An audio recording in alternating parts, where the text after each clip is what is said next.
Hey guys, Jim here. Oh shit. Darrel Ralph has done it again.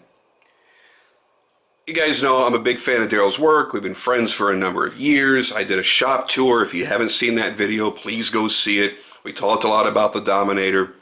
You see my Dominator video on my original, and it's still one of the knives that I carry a lot. I have a shitload of fun with it. It's a fantastic quality knife in every respect, but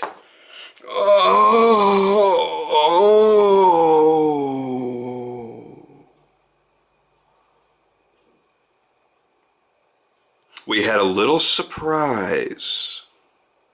It's been being planned for quite a while. Full Mokuti frame lock, Mokuti on both sides, Mokuti clip, Mokuti backspacer. Oh, but it doesn't end there.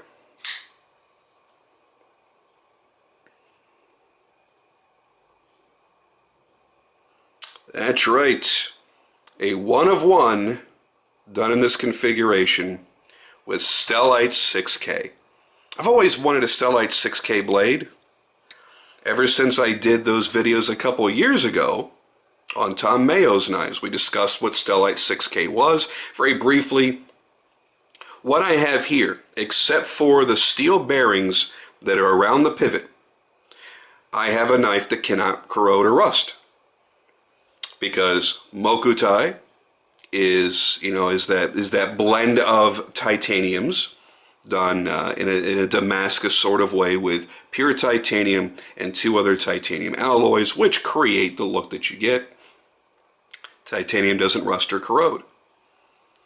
All the hardware done also in titanium won't rust or corrode. That blade is not a steel.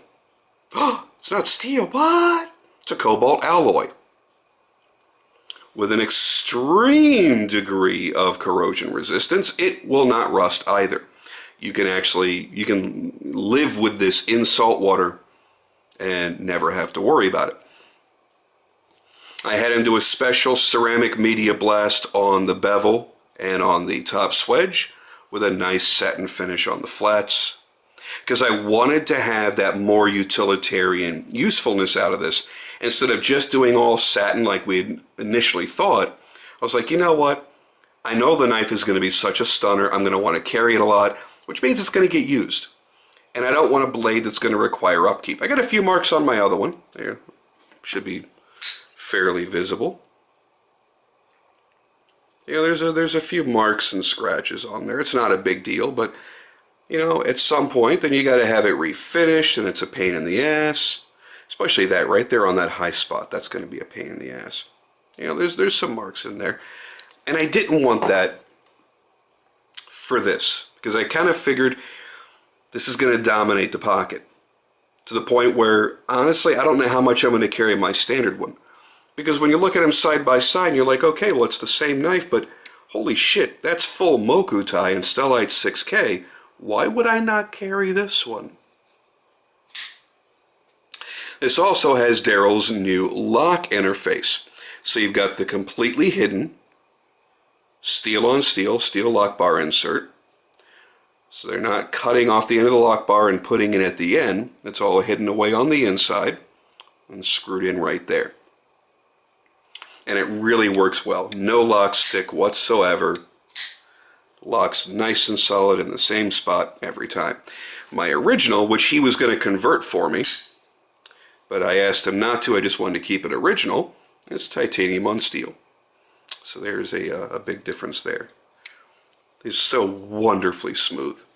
Oops, sorry, I didn't mean to bump the camera there. And the great thing is there's such a big blade, and I mentioned that before in my original video. There's such a big blade stuffed into this knife. It feels so much bigger than it is, and most of it's due to the height. And by the way, Stellite 6K can be brought down to such a thin micro edge. This is ridiculously scary sharp. This is definitely in my probably top 5, top 10 sharpest knives I've ever owned. It's ridiculous. But it looks so damn sexy, doesn't it? Oh, yeah. Just want to touch myself every time I think about it. So just want to make sure everybody got a chance to see this up close and personal in HD. I've been obviously posting a lot of images of it on my Instagram. If you don't follow me, please do. It's at Jim Skelton TV. Very, very simple, easy to find. And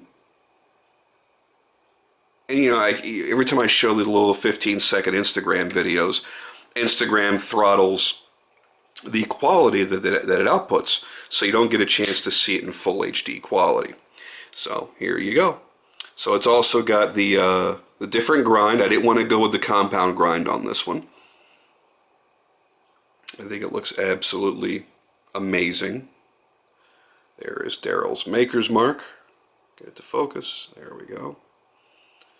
And there's that beautiful, sexy Mokuti. Great coloration throughout. We were actually shooting for it to be primarily all gold with the highlights of blue. But man, this stuff does get tricky, and you're never going to get 100% consistency from knife to knife and material to material. So we ended up with a lot more blue than I had originally planned on, but I gotta tell you, it really looks great anyway. So now it's basically blue with highlights of gold, and it's damn sexy. And it kind of goes with my my ring.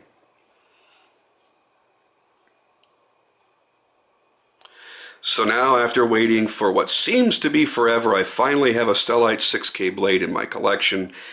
This is a keeper that will remain with me probably forever. Will most likely get passed down to one of my two sons. So yeah, this one's not going anywhere. Very, very special piece. Great ergonomics. Again, it's no different than the original. Great ergonomics, great jimping. I mean, just the whole thing. This is probably the greatest design that Darrel's done in the past 20 years. It's just a perfect tactical flipper in every respect. The jimping that's on the flipper tab is perfect. It's not too sharp, and it certainly gives you a tremendous amount of traction. As you see, his proprietary bearing system is extremely smooth. Makes for a very fast opener, very smooth closer.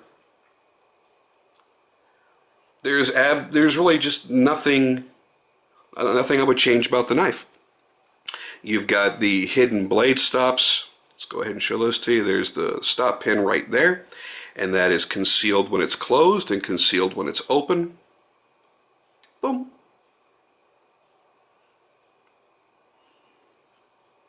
Oh yeah, the other big thing was I didn't want the pattern of the Mokuti interrupted, so this is the only existing Dominator that's done without the slots. So every Dominator that's made and will be made will always have slots. This one I wanted to have where it didn't interrupt the pattern, and it worked. It worked really, really, really well. I like the feeling of the slots when I'm holding my original, because it kind of locks my thumb in place. It feels very, very secure. So, you know, there's certainly a great need for it. And it looks really good in the natural titanium. But with the Mokuti, I really wanted the material, the pattern, and the colors to speak for itself. And I think it certainly does. I think it looks fantastic. So there you have it, guys. This is a relatively short video because I don't have to go in such extreme detail because I've already done that on the original Dominator video. I will try to remember to put a link to it, but if not, please just check out my channel. It's not an old video at all. You will not have to scroll very far. But this was more or less just to give you guys an idea of just how exotic. This is basically as exotic as it gets, period. He's about ready to release some SM100 blade versions. But that's it. I mean, you have choices in Damascus blades, Damascus frames even, Timascus, Mokuti, Stellite 6K, SM100. There are a million different choices. And he just released the Dominator XI, which is a more aggressive version. You've got a skull breaker coming off the back. It's a different blade shape with... well, you know what? Just go look at his website or his Instagram and see. It's a much more aggressive looking knife than these actually are. So there you have it, guys. I'm still not even 100% certain I'm going to keep this now because every time I go to reach for it, as much as I love it, I just put this one in the pocket because, well, fuck, why not, right? So we'll see. We'll see how long that one stays in the collection. I like having it. It's awesome. But this one is just, well, again, dominating my pocket and my choices each day. So there you have it, guys. If you have any questions, check the other video. I'm sure all those questions will be answered. The size, the dimensions, the cost, all that kind of good stuff, all covered in the other video. But for right now, I'm out of here with a record short 10-minute and 32-second video. See ya.